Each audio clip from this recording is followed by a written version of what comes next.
नमस्कार, insider live देख रहे हैं आप। मैं हूं निखिल। देखिए, चुनाव का समय है और इस चुनावी सरगर्मियों के बीच जो है सीट बंटवारा होना है। एक तरफ चुनाव की घोषणा हो चुकी है और नॉमिनेशन जो है वो स्टार्ट है। बता दें कि आज एनडीए ने साफ कर दिया है कि किसको कितनी सीटें मिले। इन तमाम मुद्दों पर चर्चा करने के लिए हमारे साथ हमारे संपादक पवन प्रकाश जी हैं। सर, आज एनडीए ने खुलासा कर दिया है कि कौन कितनी सीटों पर लगेगा। जिस तरीके से एनडीए में नाराजगी थी, जीतन राम मांझी हो, चिराग पासवान हो, उपेंद्र कुशवाहा हो, इन तमाम चीजों पर पूर्ण विराम लग गया है। लेकिन सवाल यह है कि 101 जदयू, 101 बीजेपी, 29 सीट पर जो है चिराग पासवान की पार्टी लड़ेगी, 6 सीट मांझी और 6 सीट उपेंद्र कुशवाहा। इन तमाम लोग कैसे मान गए? चिराग तो मानने के लिए तैयार नहीं थे। जीतन राम मांझी कह रहे थे कि हमारी पार्टी को रजिस्टर्ड मान्यता पाना है बिहार में। उपेंद्र कुशवाहा 24 सीटों की डिमांड कर रहे थे। देखिए, कैसे मान गए, इससे ज्यादा मतलब अभी जो आश्चर्य है वो इस बात पे है कि आज जब मानना ही था तो इतना ड्रामा क्यों चला। उपेंद्र कुशवाहा ने कल सुबह एक ट्वीट किया कि सीटों का बंटवारा नहीं हुआ है, सीटें अभी तक तय नहीं हुई हैं और सीट शेयरिंग पर मतलब अफवाह फैलाई जा रही है। इशारा उनका किसी की तरफ भी हो, लेकिन ये फाइनल नहीं था कि सीट बंटवारा हो गया है। उपेंद्र कुशवाहा का ऐसा कहना था। जब उन्हें 6 सीटों पर मानना था, जीतन राम मांझी को 6 सीटों पर मानना था, चिराग पासवान को 29 सीटों पर मानना था, तो ये फॉर्मूला तो काफी पुराना है।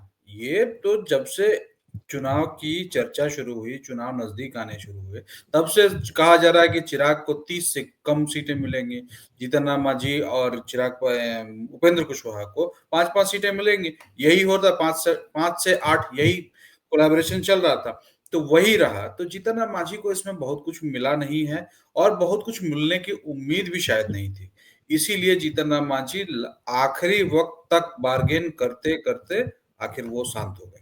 इसमें मतलब उन्हें नया कुछ नहीं मिला है इस पूरे सीट शेयरिंग। जो नाराजगी जो आ रही थी, जीतन राम मांझी कह रहे थे कि हमें 15 सीट चाहिए, तब हमारी पार्टी रजिस्टर्ड होगी बिहार में। चिराग पासवान कह रहे थे कि हमारे स्ट्राइक रेट जो है लोकसभा में काफी बेहतर रहा है, तो हमें विधानसभा में उसी हिसाब से सीटें चाहिए। नहीं, तो चिराग पासवान को जितनी सीटें, मतलब अगर चिराग का ये तर्क हो कि लोकसभा में हमारा परफॉर्मेंस काफी बेहतर रहा है, तो लोकसभा में वो 5 सीटों पर लड़े और 29 सीटों ने विधानसभा में मिल गई है, तो उनके हिसाब से तो उनकी मनमांगी मुराद पूरी हो गई है। अब इस सीट शेयरिंग को सही बताने को लेकर सभी इसमें खुश हैं। इसको लेकर पूरी कवायद होगी। जीतन राम मांझी पूरे खुश दिखेंगे, उपेंद्र कुशवाहा भी पूरे खुश हैं, चिराग पासवान भी करेंगे नहीं 2005 में हमें जितने विधायक मिले थे लोजपा को, उतनी ही सीटें इस बार मिली हैं और हम लोग 100% जीतेंगे और फिर से 2005 दोहराएंगे।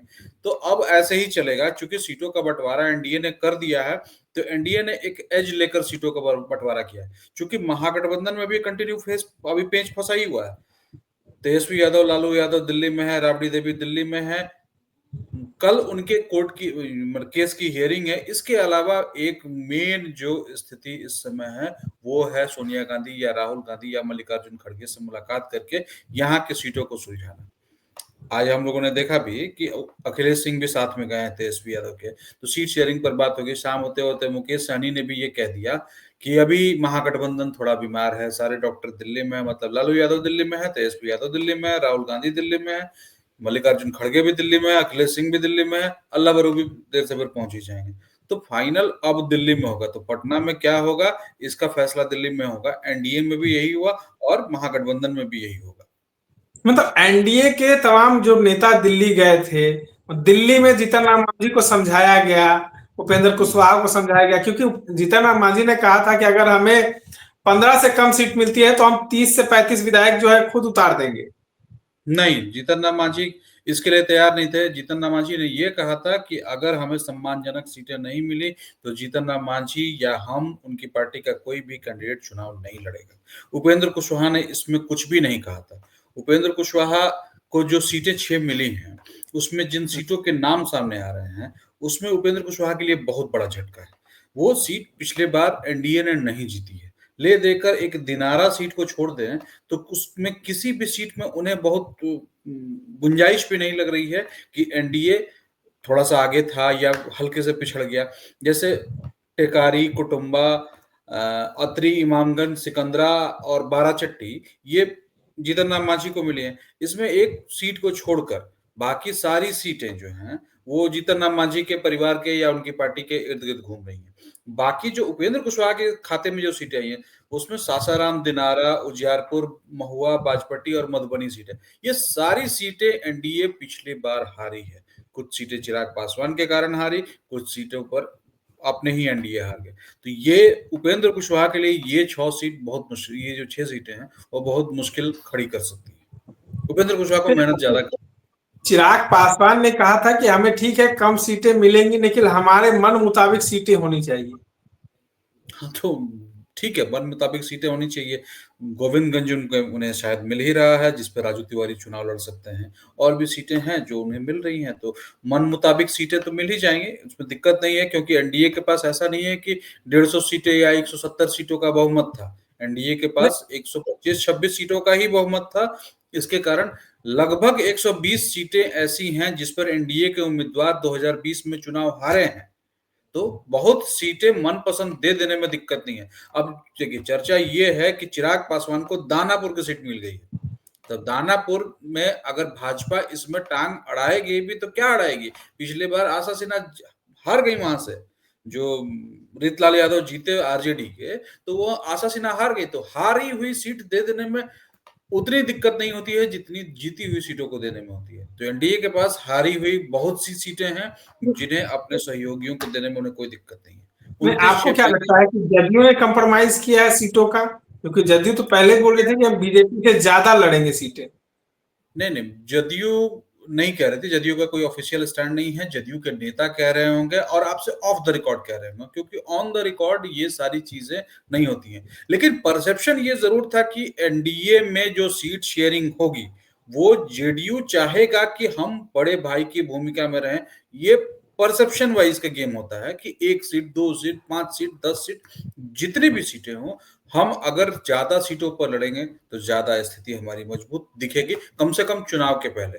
चुनाव के बाद नतीजे डिसाइड करते हैं। जैसे 2015 का चुनाव आप याद कीजिए, 101 सीट पर राजद लड़ी, 101 सीट पर जदयू, दोनों का गठबंधन था, लेकिन बराबर का हिस्सा था। लेकिन जब चुनाव के नतीजे आए तो 80 सीटें राजद ने जीत ली, जदयू सिर्फ 71 सीट जीत पाई। 2020 के चुनाव में जदयू ने जो सीटें लड़ी वो भाजपा से अधिक थी, लेकिन सीटें जो जीती वो भाजपा ने ज्यादा जीती। तो भाजपा ऑब्वियसली बड़े भाई की भूमिका में आ गई।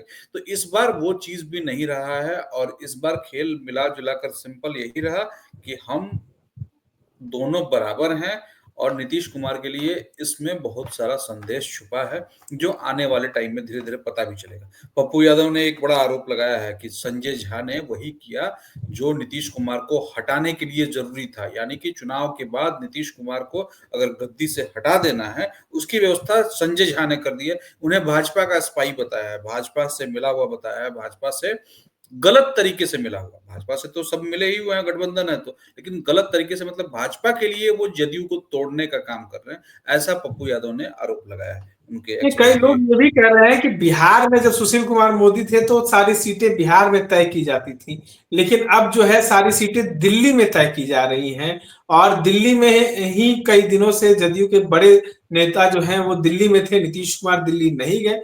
तमाम चीजों की जो सेटिंग है वो दिल्ली में कर दी गई थी पहले ही। सुशील मोदी, नीतीश कुमार, इन दोनों की जोड़ी बहुत पावरफुल थी। यहाँ स्थिति दूसरी है। आज के तारीख में भाजपा में कोई भी नेता, बिहार भाजपा में कोई भी नेता ऐसा नहीं है जिसे सुशील मोदी का ओहदा हासिल है। डिप्टी सीएम 2-2 बनाने पड़े हैं, और सुशील मोदी जैसे नेता का यहाँ नहीं होना भाजपा को खल जरूर रहा होगा। तब ये होता था कि भाजपा का केंद्रीय नेतृत्व, भाजपा को मतलब ये केंद्रीय नेतृत्व को ये फील हो सकता था कि बिहार भाजपा में हमारी पूछ नहीं होती है, ये हो सकता था। लेकिन ये नहीं था कि भाजपा फंसी हुई है, भाजपा आगे नहीं उबर पाई, नीतीश कुमार से आगे निकल नहीं पाई, ये सही है। लेकिन भाजपा के साथ वो क्राइसिस नहीं होती थी। आज अब जो है वो भाजपा नीतीश कुमार कमजोर पड़ गए, नीतीश कुमार को दिल्ली बुलाकर, नीतीश कुमार के पार्टी के नेताओं को दिल्ली बुलाकर वहीं से फैसला करके वहीं से जारी करा देती है। आप देख लीजिएगा सबका ट्वीट, विनोद तावड़े का जो ट्वीट है उसके बाद से जीतन राम मांझी का भी वही वर्बेटम है, चिराग पासवान ने भी वही ट्वीट किया, सम्राट चौधरी ने भी वही किया। उपेंद्र कुशवाहा ने भी वही किया, same to same cut copy paste CCP जो हम लोग पत्रकारिता की भाषा में कहते हैं वो कर दिया, वही ट्वीट कर दिया। तो भाजपा पूरी तरह से हावी है। संजय झा ने भी वही ट्वीट किया, किसी के ट्वीट में कोई अंतर नहीं है। ये एकरूपता दिखाने की कोशिश है, लेकिन इसे भाजपा हावी है इस तरह भी समझ सकते हैं। चलिए, तमाम बातों को सुन रहे थे। देखिए, सीट बंटवारा हो चुका है एनडीए में। देखना ये होगा कि राजद महागठबंधन का सीट बंटवारा क्या कुछ फॉर्मूले के आधार पर होता है। इस तरह के तमाम अपडेट्स के लिए बने रहे इनसाइडर लाइव के साथ। धन्यवाद।